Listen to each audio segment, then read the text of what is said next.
Cet homme âgé possédait une belle propriété de pâturage en plein cœur de la ville. Il l'aimait, mais tout le monde n'appréciait pas son emprise sur la terre. Les promoteurs immobiliers ont essayé de racheter sa maison pendant des années, mais le vieil homme les a toujours refusés. C'était une magnifique propriété boisée où les animaux se reproduisaient et où les rivières coulaient partout. Mais ensuite, quelque chose de terrible est arrivé. Larry avait acheté cette grande parcelle de terre sauvage dans les années 60. Lui et sa famille en avaient cultivé une partie et réussi à construire une grande mais chaleureuse maison familiale. Mais il y avait un problème. Une fois que Larry a vieilli, prendre soin de sa vaste terre est devenu beaucoup plus difficile. Bien sûr, il voulait que la nature prospère d'elle-même, principalement, mais entretenir une forêt bien équilibrée demandait encore beaucoup de travail manuel. C'est pourquoi il a finalement été contraint de vendre de grands morceaux de terre à quelqu'un. L'acheteur semblait être un homme sincère. Il a dit à Larry qu'il était un fervent amoureux de la nature et qu'il ferait de sa mission de vie de préserver cette belle terre sauvage autant que possible.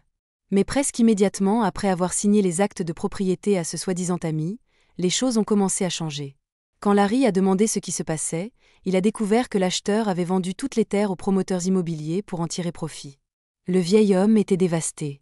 C'était lui qui avait façonné cet endroit, cette région que sa famille appelait chez eux, et maintenant il voyait comment les gens d'affaires détruisaient lentement, mais sûrement chaque centimètre de cet endroit. Après ce moment de réalisation, il se fit une promesse, un engagement à ne jamais vendre cette dernière parcelle de terre qu'il possédait, ni à des amis, ni à quiconque. Peu importait combien la forêt autour de lui changerait, ce précieux morceau resterait le même. Et il avait une raison supplémentaire pour cela. Le fait qu'il vieillissait était une opportunité pour les promoteurs immobiliers. Ils ont contacté Larry plusieurs fois, essayant de le persuader avec des offres d'achat. Pour être honnête, c'étaient des offres raisonnables, mais comme on pouvait s'y attendre, Larry les a toutes refusées. Larry a demandé les intentions des hommes, même s'il savait déjà pourquoi ils étaient venus, mais la manière dont ils l'ont dit cette fois-ci l'a rendu moins sur la défensive. Ils ont dit à Larry qu'ils voulaient simplement parler en personne. Larry marchait à un rythme étonnamment rapide et les a guidés à travers la maison. Il voulait discuter dans son bureau, mais cette pièce se trouvait à l'arrière de la maison. Les hommes jetaient un coup d'œil dans chaque pièce qu'ils traversaient en se rendant au bureau, et à chaque pièce qu'ils voyaient, leurs yeux s'écarquillaient davantage. Cette maison était comme rien de ce qu'il avait jamais vu. Le vieil homme franchit une arche, et derrière celle-ci se trouvait son bureau. Il dit aux hommes qui le suivaient de se dépêcher, mais ils étaient trop occupés à admirer cet endroit étrange pour remarquer ces mots. Vous ne pouvez pas vivre ici tout seul. Cette maison est trop grande, et ces pièces sont trop spécifiquement décorées pour que ce soit vrai. Où est votre famille, monsieur ? Demanda un promoteur. Ils regardaient tous l'homme, se demandant ce qu'il allait dire ensuite. Mais alors, les yeux de Larry se remplirent de larmes, et il commença à pleurer. Le vieil homme baissa les yeux, cherchant visiblement les bons mots, puis dit qu'il n'y avait pas de famille. C'était juste lui, et il n'y avait pas eu de famille dans cette maison depuis de nombreuses années maintenant. Larry sortit de son bureau et entra dans la salle des journaux. De là, il attrapa un journal poussiéreux et décoloré et le montra aux hommes dans sa maison. C'était un article datant de plusieurs décennies qui montrait comment toute sa famille avait péri dans un accident de voiture bizarre. J'étais le seul survivant, continua Larry, en disant que les chambres appartenaient à sa famille aimante. Sa femme aimait tellement le jardinage qu'il lui avait construit une serre intérieure. Sa jeune fille adorait la couleur rose et les lapins en peluche. C'était déchirant à voir, mais maintenant il se rendait également compte des répercussions de leurs actions.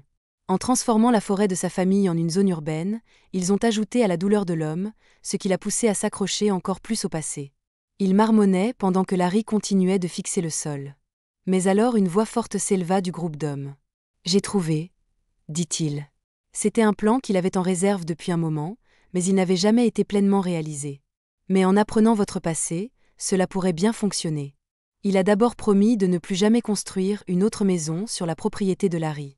Le promoteur a continué de parler et a dit que l'idée initiale n'était pas de construire des logements sur la dernière grande parcelle de terre de Larry. Son emplacement central dans la ville en faisait un endroit parfait pour un grand parc communautaire, mais ils avaient besoin de la dernière grande parcelle de terrain de l'homme pour construire ce parc. La grande bande serait divisée en un quartier de vie personnelle pour lui, avec son propre jardin privé. Larry a commencé à sourire pour la première fois depuis leur arrivée chez lui. Le vieil homme a dit que s'il ramenait la nature, ce serait comme si la forêt était à nouveau autour de sa maison. Le promoteur principal a répondu « Oui, une ambiance forestière est ce que nous viserons.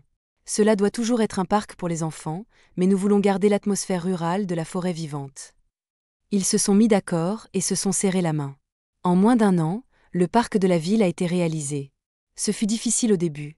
Larry s'était accroché aux pièces immuables si longtemps qu'il était difficile de changer les choses. Il regardait vers l'avenir, et en le faisant, il faisait face au traumatisme de son passé.